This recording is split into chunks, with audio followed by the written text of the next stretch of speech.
शहर की कच्ची बस्ती में एक गरीब मजदूर कालू रहा करता था। कालू के घर में उसकी पत्नी जानकी थी। जानकी लोगों के घरों में झाड़ू पोछा करके कुछ पैसे कमा लेती थी और वहीं कालू किसी तरह मेहनत मजदूरी करके 2 वक्त की रोटी का जुगाड़ कर लेता था। कुछ दिनों से हो रही बारिश के कारण कालू की मजदूरी बंद हो गई थी। अरे जानकी, इस बार तो बरसात ने हद ही कर दी, रुकने का नाम ही नहीं ले रही। कुछ समझ में नहीं आ रहा, अगर इसी तरह काम पर नहीं गया तो 2 वक्त की रोटी का जुगाड़ कैसे होगा।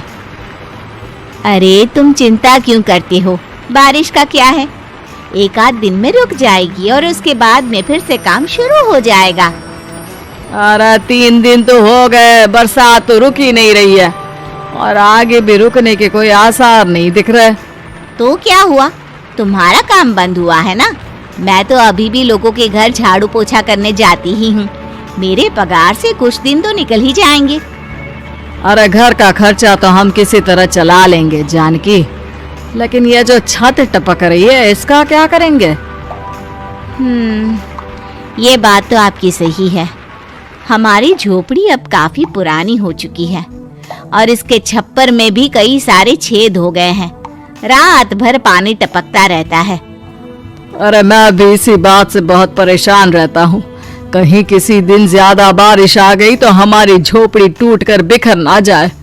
राम राम राम, ऐसी अशुभ बातें क्यों करते हो? अरे ऐसा कुछ नहीं होने वाला। ये झोपड़ी ही तो हमारा सब कुछ है।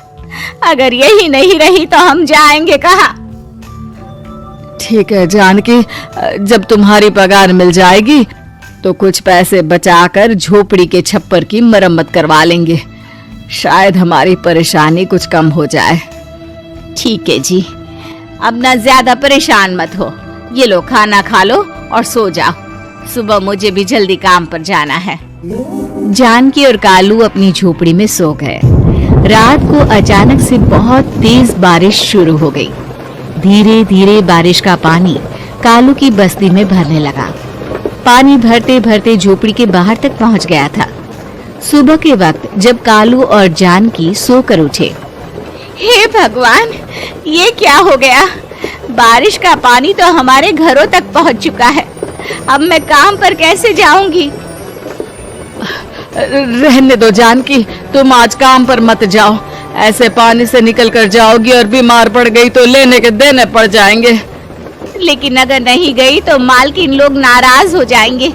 आप जानते हैं ना, बड़ी मुश्किल से 1 दिन की छुट्टी भी नहीं देती है। अरे लेकिन जानकी, झोपड़ी के बाहर तो पूरी बस्ती में पानी भरा है, तुम जाओगी कैसे? जानकी जैसे तैसे करके काम पर चली जाती है, लेकिन अगले दिन फिर से बहुत ज्यादा बारिश होती है और बस्ती में ज्यादा पानी भर जाता है। आज तो मैं तुम्हें किसी भी तरह काम पर नहीं जाने दूंगा। अरे अगर तुम्हें कुछ हो गया तो क्या होगा? ठीक है, तुम ठीक ही कहते हो, आज नहीं जाती। अगर मालकिन नाराज हो गई तो मना लूंगी किसी तरह। अरे मनाने वाली क्या बात है? जब तुम बताओगी कि हमारी झोपड़ी में पानी भर गया है तो वो खुद ही समझ जाएंगे ना। अगले 2 दिन तक तेज बारिश होने की वजह से जानकी, कालू और आसपास की बस्ती में रहने वाले सभी लोगों के घरों में पानी भर जाता है, जिसकी वजह से जानकी काम पर नहीं जा पाती। और 3 दिन के बाद जैसे ही जानकी काम पर पहुंचती है, कहाँ थी तुम? पिछले 3 दिनों से काम पर क्यों नहीं आई? मेम साहब क्या बताऊं, इतनी ज्यादा बारिश हो रही थी, हमारी पूरी बस्ती में पानी भर गया है और उससे भी ज्यादा तो मेरी झोपड़ी के अंदर पानी भर गया। आप ही बताइए कैसे आती मैं? इसका मतलब ये हुआ कि बारिश होगी तो तुम काम पर नहीं आओगी? ना ना, मेरे कहने का ये मतलब नहीं था मेम साहब। तुम जानती भी हो 3 दिन से कितनी परेशानी हो रही है मुझे। सारा काम मुझे खुद करना पड़ा। माफ कर दीजिए मालकिन जी, पर मैं क्या करती, आने के लिए रास्ता ही नहीं था, सब जगह पानी भरा हुआ था। बहाने तो तुझे बहुत बनाने आते हैं। जानकी देख, अगर अगली बार ऐसा किया ना तो फिर काम से हमेशा के लिए छुट्टी। अरे ना ना मालकिन, ऐसा मत कीजिए। बारिश की वजह से मेरे पति की मजदूरी भी छूट गई है।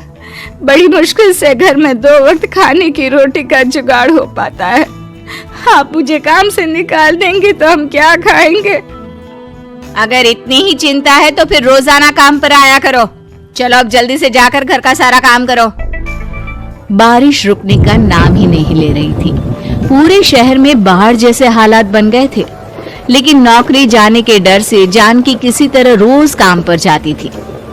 एक दिन जब जानकी काम करके अपने घर लौट आई तो अचानक उसकी बस्ती में कुछ लोगों का शोर सुनाई दिया। अरे लगता है बाहर कुछ हुआ है, मैं जाकर देखता हूँ। हाँ हाँ, पता तो कीजिए, ये बस्ती में लोग इतना शोर क्यों कर रहे हैं? बाहर जाकर कालू ने एक आदमी से पूछा। अरे क्या हुआ भाई, इतना शोर क्यों मचा रहा है? अरे क्या बताए भैया, अपने बस्ती के बाहर एक पुल टूट गया है और वहाँ पर एक कार फंसी है। थोड़ी देर में अगर किसी ने नहीं बचाया ना तो वो कार पानी में बह जाएगी। हाँ? ये क्या कह रहे हो भैया, कार के अंदर कोई है क्या? हाँ, कोई औरत बैठी है, अकेली है, बहुत रो रही है बेचारी, मदद के लिए बुला रही है। अरे तो हमें जाकर उनकी मदद करनी चाहिए ना। अरे लेकिन इसमें बहुत खतरा है, हमें अपने आप को बचाना चाहिए। पानी कभी भी हमारी बस्ती की तरफ आ सकता है। अरे तुम्हें नहीं चलना तो मत चलो, लेकिन मैं तो जाकर उस औरत की मदद जरूर करूंगा। कालू उस जगह पर पहुंचता है जहां वो औरत कार में फंसी हुई थी। वहां पर पानी का बहाव बहुत तेज था और सारा पानी कालू की बस्ती की तरफ ही आ रहा था। कालू ने एक बड़ी सी रस्सी को पेड़ से बांध दिया और दूसरे सिरे को कार की तरफ फेंक दिया और उस औरत को रस्सी के सहारे बाहर आने के लिए कहा। तभी वहां जानकी भी दौड़ती हुई आई। अरे ये तो मेरी मालकिन है, जिनके यहाँ मैं काम करने जाती हूँ। अरे मैडम जी, आप डरिएगा मत, आपको कुछ नहीं होगा। आपकी गाड़ी को भी मैंने रस्सी से बांध दिया है। थोड़ी देर में पानी का बहाव कम हो जाएगा, फिर हम आपकी कार को भी बाहर निकाल लेंगे। क्या तुम जानकी के पति हो? हाँ हाँ, जानकी मेरी ही पत्नी है, आपके यहाँ काम करती है ना। लेकिन मेम साहब, आप यहाँ पानी में कैसे फंस गई? अब क्या बताऊं, मैं अपनी सहेलियों के साथ पिकनिक पर गई थी, वहीं से लौट रही थी। अचानक पानी का बहाव तेज हो गया और मेरी गाड़ी फंस गई। अरे कोई बात नहीं मालकिन, अब ना आप बिल्कुल सुरक्षित हैं। मैं तो बहुत बुरी तरह डर गई थी, कब से मदद के लिए चिल्ला रही थी, लेकिन कोई मेरी मदद के लिए नहीं आया। भला हो तुम्हारा पति का जिसने मेरी जान बचा ली। लेकिन जानकी, मैंने तुम्हारे साथ बहुत गलत व्यवहार किया। इतने खराब मौसम और बाढ़ में भी तुम्हें काम पर आने के लिए कहा, नौकरी से निकालने की धमकी भी दी, और तुमने मेरी जान बचाई। मुझे माफ कर दो। अरे कोई बात नहीं मालकिन, आपकी जान बचाना तो हमारा धर्म था। देखो जानकी, तुम्हारी झोपड़ी में जो भी नुकसान हुआ है उसके लिए मैं तुम्हें पैसे दूंगी। आज तुम्हारे पति ने मेरी जान बचाई है और आज के बाद मैं तुम्हें कभी भी नौकरी से निकालने की धमकी नहीं दूंगी। आज मैं तुम्हारी परेशानी को अच्छी तरह समझ चुकी हूँ। हम जैसे पैसे वाले लोगों के लिए अपने घर में बैठकर बारिश का मजा लेना बहुत आसान है, लेकिन तुम गरीब लोगों के लिए बाढ़ और बारिश काफी परेशानी खड़ी कर देते हैं। ये बात मुझे आज अच्छी तरह समझ आ गई है। आपका बहुत बहुत धन्यवाद मालकिन। तो मेरे प्यारे दोस्तों, कैसी लगी आपको हमारी कहानी? कमेंट करके जरूर बताएं और इसे अपने दोस्तों के साथ शेयर करें। और हाँ, अगर आपने अभी तक हमारे चैनल को सब्सक्राइब नहीं किया तो जल्दी से नीचे लाल कलर का बटन दबाकर सब्सक्राइब करें और बेल आइकन दबाना ना भूलें, ताकि आप ऐसे ही नई मजेदार कहानियाँ देख सके। तो दोस्तों, तब तक के लिए अपना ध्यान रखिए। धन्यवाद।